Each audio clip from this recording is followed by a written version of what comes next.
President-elect Donald Trump is building out his cabinet. He has added overnight Tom Homan as border czar and reportedly, according to the New York Post, offering Elise Stefanik the U.S. ambassador to the United Nations. Lucas Tomlinson is live in West Palm Beach, Florida. Lucas, what's the latest?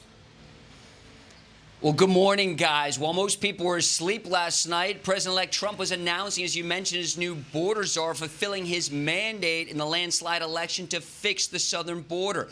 Trump posting to Truth Social last night about 11:30. I'll read it for you. It says, quote, Tom Homan will be joining the Trump administration in charge of our nation's borders, the border czar. There's nobody better at policing and controlling our borders. Likewise, Tom Homan will be in charge of all deportation of illegal aliens back to their country of origin. Trump also announcing his new ambassador to the United Nations, New York Congresswoman Elise Stefanik, whose questioning on Capitol Hill led to the ouster of those two Ivy League presidents over anti-Semitic protests on campuses. Trump telling the New York Post, quote, I am honored to nominate Chairwoman Elise Stefanik to serve in my cabinet as U.S. Ambassador to the United Nations. Elise is an incredibly strong, tough, and smart America First fighter. Now, President-elect Donald Trump will be returning to the White House on Wednesday to meet with President Biden, capping what many say is the greatest political comeback of all time, guys. I don't know who doesn't say it. Lucas, thanks so much.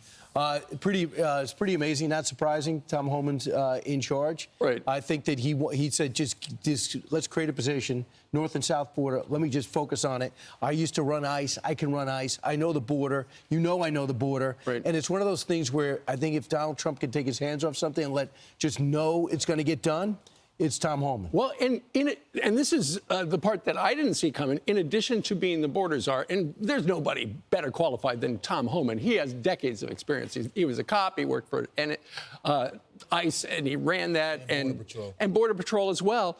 And he was a special agent for INS on top of it. But in addition to being the border czar, he's also going to be in charge of maritime and aviation security. So, you know, there's a lot of stuff from the Department of Homeland Security that will now be his purview, you know, because right now, Mayorkas is in charge of the TSA and stuff like that. Are you telling me that we're going to have a border czar that actually goes to the border and knows the border? I mean, that is like, this is incredible. He's going to start assessing pieces of the wall, what's left. Yeah, Brent and I were talking about the offer to Elise Stefanik. It's an interesting pick, especially because the House is, it's a very thin margin. Right now, they don't even have the margin. They don't have the majority. They don't even have the margin. We expect there to be a thin margin. The way that the law works is that Kathy Hochul, the governor of New York, will have 3 months to make an appointment. Now, that's not from the day Donald Trump takes office. It's actually from the day she gets confirmed. So you could be looking until April for that seat to be full. You know that how it goes with the new administration. You got to ram everything through in the first 100 days.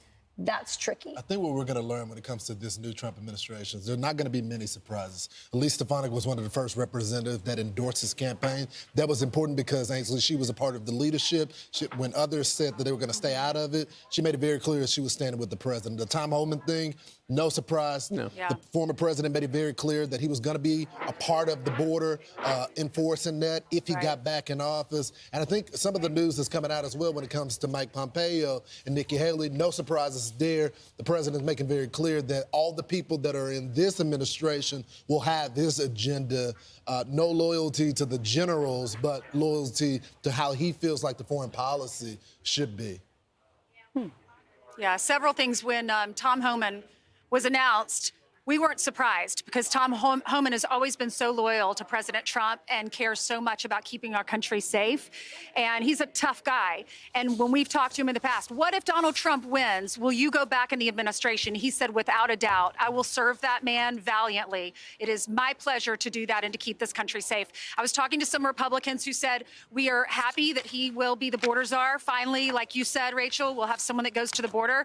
But also, they were saying, we hope that when the deportations happen, they get out the criminals first. And I'm sure there will be a pecking order of who will be deported first. But Tom Homan did say in the interview with Maria Bartiromo that it would be in a humane manner, which I think is fair, and that makes Americans, I think, overall very happy that it's done the right way and done in a humane way. Elise Stefanik, it's a busy job. You have to travel all around the world, and not that you can't as a woman. I'm proud of her. That would be wonderful. But she is a mom, and there is a razor-thin margin in the House. So that might be something to consider. It hasn't been announced by the Trump administration yet. There are just some publications that are saying it has been confirmed, guys.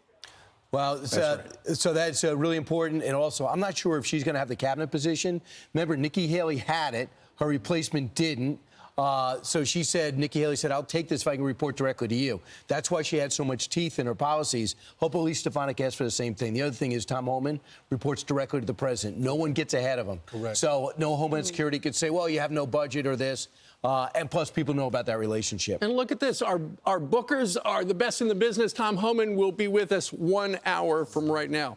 I'm Steve Doocy. I'm Brian Kilmeade. And I'm Ainsley Earhart. And click here to subscribe to the Fox News YouTube page to catch our hottest interviews and most compelling analysis.